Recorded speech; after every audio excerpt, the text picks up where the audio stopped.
नमस्कार दोस्तों, स्वागत है आपका मेरे YouTube चैनल में। आज मैं आपको एक की मात्रा वाले शब्द पढ़ाने जा रही हूँ।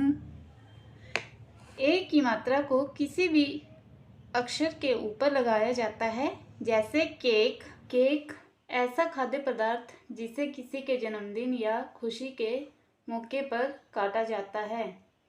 फिर आता है खेल।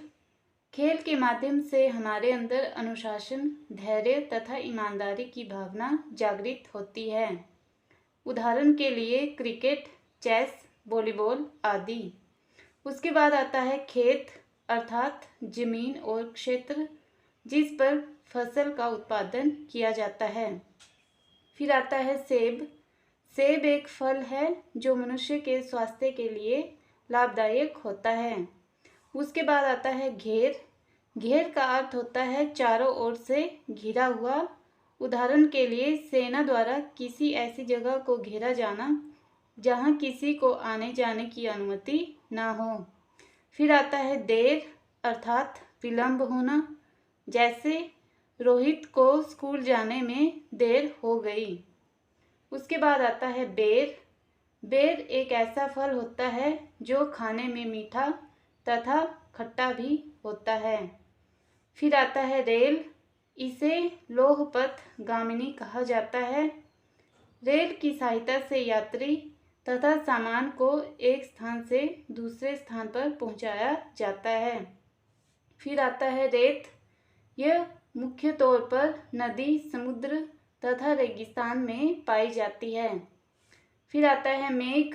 मेघ का पर्यायवाची बादल होता है जिसके बरसते ही चारों ओर हरियाली छा जाती है। उसके बाद आता है मेज।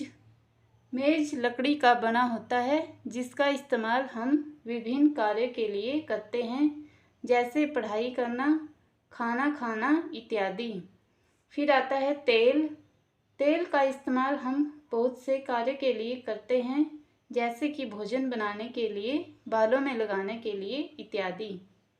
उसके बाद आता है ठेला, यानी कि धक्का देकर चलाई जाने वाली गाड़ी जिस पर मोमो, चाउमीन, बर्गर, जूस आदि बनाए जाते हैं। फिर आता है मेला, अर्थात उत्सव। मेले में बहुत भीड़ इकट्ठी होती है। भारत में कई ऐसे मेले हैं जो राष्ट्रीय ही नहीं अपितु अंतर्राष्ट्रीय स्तर में भी प्रसिद्ध हैं। उदाहरण के लिए चंबा का मिंजर मेला, कुल्लू का दशहरा आदि। फिर आता है बेला।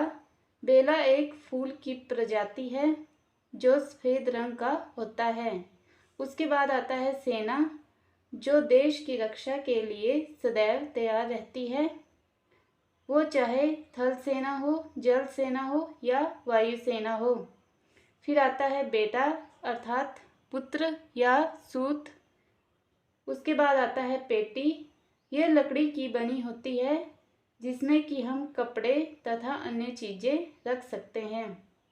फिर आता है बेटी, अर्थात पुत्री या नंदिनी। उसके बाद आता है मेथी। मेथी एक खाद्य पदार्थ है। मेथी के लड्डू, मेथी का साग तथा मेथी के परांठे भी बनाए जाते हैं। फिर आता है हथेली, हाथ की भीतरी सतह जो कलाई से उंगलियों के आधार तक होती है। उसके बाद आता है पहेली। पहेली के द्वारा किसी व्यक्ति की बुद्धि या समझ की परीक्षा ली जाती है। फिर आता है गणेश, अर्थात गणपति बप्पा, जिनकी पूजा किसी भी शुभ कार्य का आरंभ करने से पहले की जाती है। उसके बाद आता है बेसन। बेसन चने के आटे का बना होता है। इसका इस्तेमाल पकोड़े बनाने, बर्फी बनाने इत्यादि के लिए किया जाता है। फिर आता है सेहरा। सेहरा लड़के को उसकी शादी के दिन पहनाया जाता है। उसके बाद आता है सवेरा, अर्थात प्रातः काल या सुबह का समय।